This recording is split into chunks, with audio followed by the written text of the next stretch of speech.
In this video, I'll show you how to fix YouTube not working in Google Chrome on your Windows PC. First, check if YouTube works in another browser, like Microsoft Edge. If it doesn't work there either, the issue may be with your computer rather than Chrome. Next, make sure your date and time are correct. Right-click the clock in the bottom right corner of your screen and select Adjust Date and Time. It's best to enable Set Time automatically.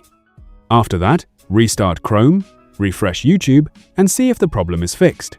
If YouTube works in other browsers but not in Chrome, open Chrome, click the three dots in the top right corner, and select Settings. Go to Privacy and Security, then click Delete Browsing Data. Select Browsing History, Cookies and Other Site Data, and Cached Images and Files. Then click Delete Data. Once that's done, close Chrome completely and open it again.